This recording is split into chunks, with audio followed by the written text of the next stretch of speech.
Hello, BookTube. I got some mail. It's the 4th of July. It's Independence Day here. This used to be one of the two holidays in the year that I really cared about, that I really celebrated. It isn't anymore. I hate it. But nevertheless, that does free me up from all the things I used to do on the 4th of July. I used to have a rather large itinerary on the 4th of July of things that I would do, people that I would go and see, all sorts of rituals that had held true for decades and decades. Those are now all gone. I don't do them. There is nothing on this day for me to celebrate. But that at least has a silver lining in that it frees me up to make videos. and one of the videos is mail. Mail did indeed arrive late yesterday, too late for me to make a video about it. And one of the pieces of mail is intruding into the video. It's a box that's absolutely huge. Huge. Now, I have put out the word recently on this channel. This channel has had a rule number one for years and years, right from the beginning. Rule number one in this channel is don't send me a book. I have 15,000 books on my Kindle. I have several thousand books here at Hyde Cottage. I get books in the mail from publishers. I go and get books at the Brattle Bookshop. The chances of you picking a book blind that I will want are infinitesimally small. There are only two people in the world who could do that successfully, and you aren't one of them. Neither one of them watches this channel. But lately, I have noticed that there is a loophole, a fairly big one, to rule number one, and that is if you get over this ridiculous Protestant idea that all gifts must be surprises. If you get over that, if you're downsizing your book collection, if you're going to a library book sale, if you're going to a yard sale or a book festival or some kind or other, and you take pictures and send them to me and say, do you want any of these? Well, that's a different story, right? That's a different kettle of fish entirely. So I have recently put out the word that your library book sales are no longer your own. That when you go to the library book sale with your precious significant other, you must assume a glaze-eyed expression when they say, oh, we can't, honey, we can't go to the library book sale. Remember, my brother Dennis has his wedding rehearsal, and we've got to go. We promised to go. You've got to assume a glaze-eyed expression and a monotone and say, Steve commands it. Because your significant other is sick of me anyway. Right? They're constantly asking you, who is this weird old guy that you're always watching on your phone or on your tablet? Who is this weird old guy? Or your friends have had it with me up to here. Because every time you go to a bookstore, you're going on and on to them about, oh, Steve thought this book was great. Oh, Steve didn't like this book. Oh, who is this Steve guy? They all hate me anyway. So we might as well lean into that. So you are to say, I have no priorities but his. And you must pitch your voice so that your significant other knows that when you say the word his, you're capitalizing it. If they're going to hate me anyway, I might as well get some comedy out of it. But I recently put out that edict and also mentioned that, you know, if you can get over that ridiculous hang-up about surprising me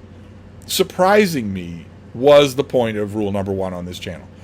Sending books blind was the point of rule number one. If you send me pictures of books that you are willing to send, and I want some of them, not only will I let you know that, but I will issue a ear-piercing shriek of hypersonic volume. I will want it immediately. I will stamp my feet. And that's what this box has got to be. No publisher would send anything this big. But a publisher did send the first one that we have here, which is just one of these white envelopes. So we can do this before we do the enormous box. I have no idea how we're going to get through the box. So let's see what's in this first one. Good Lord. Let's get rid of this. Oh, okay. All right, this is a finished copy. This is a July release of something we've already seen. This is There Will Be Bodies by Lindsay Davis. This is a Flavia Alba novel. This is a novel about the daughter of Marcus Didius Falco, who was the hard-boiled private investigator that Lindsay Davis wrote for years and years and years. He has a tough-as-nails daughter who has followed in her father's footsteps. Father's still alive, part of the cast, but he's in the background now. And this one of my freelancers did a very good review of this for the latest issue of Big Canoe News in Northern Georgia, which has not only an art section, but a dedicated book page. and I am the editor of that book page. So I'll have to let the publicist know that review is out there. It would be lovely if we could get a blurb. That would be wonderful if we get a blurb on the paperback. But it's been a while, so some of you might not have seen this. In the first century Rome, just 10 years after Mount Vesuvius erupted, covering the cities and towns along the Bay of Naples in ash, Flavia Albia embarks on a quest to uncover family secrets and potential crimes hidden within those remnants of the latest installment of this historical mystery. So they go to the Bay of Naples, where a lot of the houses are still buried, along with whatever's in them. Flavia Albia, daughter of private informer Marcus Didius Falco, is once again faced with the uncovering the truth, quite literally. While some cities were destroyed during the eruption, others were merely badly damaged. And the uncle of Flavia Albia's husband seizes this opportunity to buy a villa on the cheap. It just has to be dug out of the ash and restored. Oh, and any bodies uncovered, including the previous owner, are given a proper burial. And as the villa is being renovated, there are indeed bodies found, but one is not like the others. Instead of buried in the ash, the previous owner's body is found in a locked storeroom, and Albia is immediately suspicious that he didn't die in the eruption.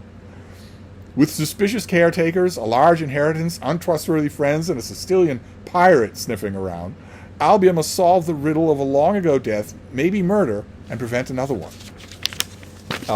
And I was skeptical of this series when it first started because Marcus Didius Falco is an anachronism anyway. You are suspending your disbelief when you read a story about him. Informers were horrible insects. They were terrible. They weren't heroes in any way. And they certainly weren't private detectives. They just got up dirt on people and made it up. And we're happy to see those people's heads posted on fences in the rostra so that they could get their property or a part of it.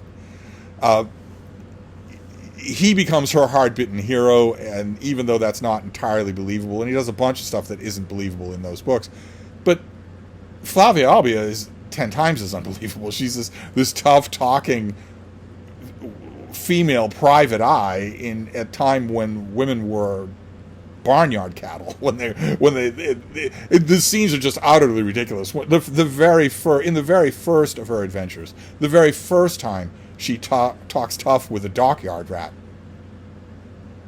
he would punch her into oatmeal, have his way with her, and throw her body into the ocean.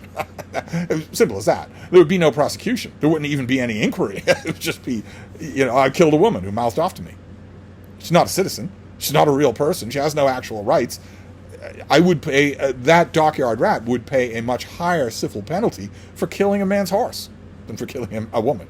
So those scenes really grated against me, and they just kept happening. I have to say, something about this book turned it around for me. I mean, I've always loved the way Lindsay Davis writes these things. She's a terrific, terrific writer. But this is the first book where either there's less of it, I don't honestly know, maybe there was less of it, or maybe I'm just accustomed to it by now. But this was really enjoyable. So I'm glad to have the finished copy. And that is from the publisher. Now we deal with the box, with this thing here. So let's see what we have under. Okay, well I see the first thing underneath all the wrapping, and the first thing is much welcome, because in addition to sending me books that you have told me about and that I have squealed for, there's also tribute. There's also tribute, which you are encouraged to include in your boxes. And again, when your pesky significant other, what have they ever done for you? When your significant other says, "What are you doing? Why are you adding? Isn't this enough? Why are you adding tribute?" Again, glazed-eyed expression, monotone. He demands it. And the tribute here is Oreos. We have double stuffed Oreos. We have, what is this? Oh my God, Toffee Crunch Oreos. Did not know they existed. And the classic Mega Stuffed Oreos, which are my favorite food. Are there more Oreos in here? Oh my God, there are. Goodness gracious. Or more double stuffed Oreos. I am well stocked for Oreos here. Then what? Oh, dog treats. Oh, there are dog treats, baby. Look at that. Yes, there are. Those are not for me. Those are for you. There's another bag here, too. Oh, mini treats. Just as well, I have a mini dog. It's okay. We're going to have to try those out. I think... Oh, no, there's more. There's more Oreos. There's more double stuffed Oreos. So I am completely well stocked for Oreos. I think that's... Oh, then there are the books. There's this huge thing. This is The Spirit of 76. And this is contemporaneous first-hand accounts of the American Revolution. What is this? Oh, there's a bookmark in here with a tassel. I love these things. Be happy. How wonderful. Oh, that's wonderful. I love this volume. Every time I see one at the Brattle Bookshop, it's a great big thing. And every time I see one at the Brattle Bookshop, it has no dust jacket and it is falling apart because it's so engrossing to read that, you know, the copies that eventually get to the secondhand market have seen better days. This is in perfect condition with a library covering on it. That is fantastic. Let's see here. Then we have... Oh, great. Okay, this is... we have another bookmark in here. This is Lev Grossman's with The Bright Sword, his Arthurian fiction.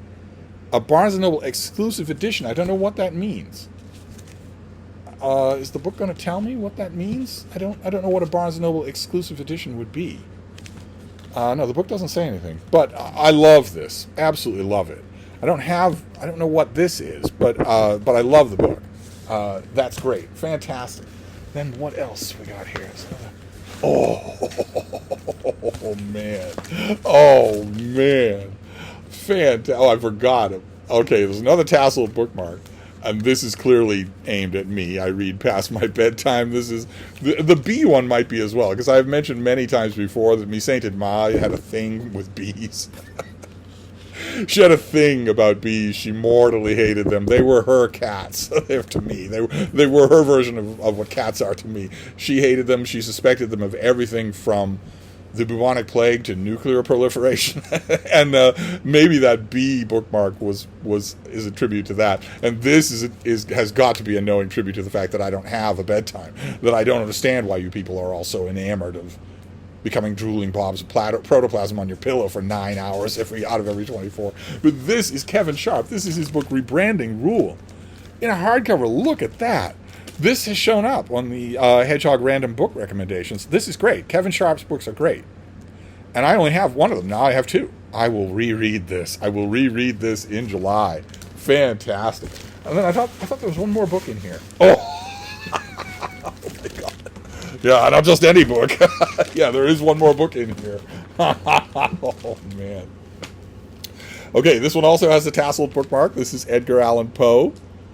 Boston-born Edgar Allan Poe. But the book is not Edgar Allan Poe. The book is an absolutely mint-condition, perfect edition of the Riverside Shakespeare in the Brown edition. This second edition, Brown edition. This is the greatest collected Shakespeare of them all. And it's very important to get this edition instead of any later Riverside editions. The later Riverside editions...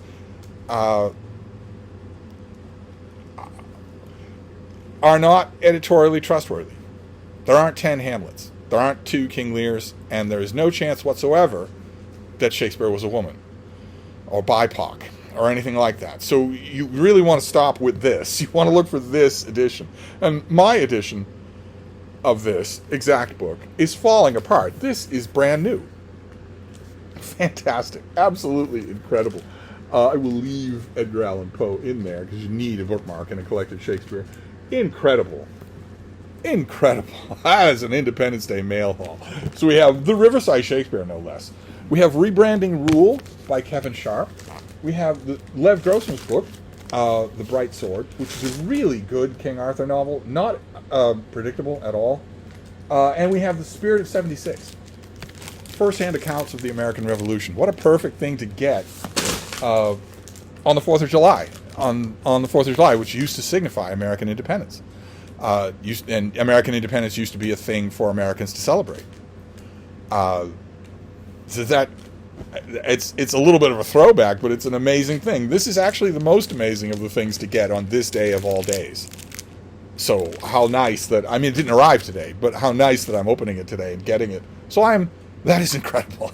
Not only do I have the Flavia Alba book, no idea where it is right now, I don't know where all this stuff is gone, but I have all these books and a ton of Oreos and dog treats for my little baby. So, wonderful. All right, well, I'm going to have to find the person who mailed this and send off an email to thank them. But that's exactly how it works. This is the new rule number 1. Let me know if you have books that need a home. Same thing with your e-readers. That little informal call to action is very much still active. Any e-reader that you have that still works, that still holds a charge, I can find it a good home. A very good home. A very deserving home. And as for these books and these Oreos, I am a deserving home. So wonderful. Absolutely great. All right, so that is a 4th of July mail haul. Didn't think I was going to have one, but great. All the better. So I will wrap this up. I am just in heaven. So I will wrap this up, and I'll be back. Thank you, BookTube.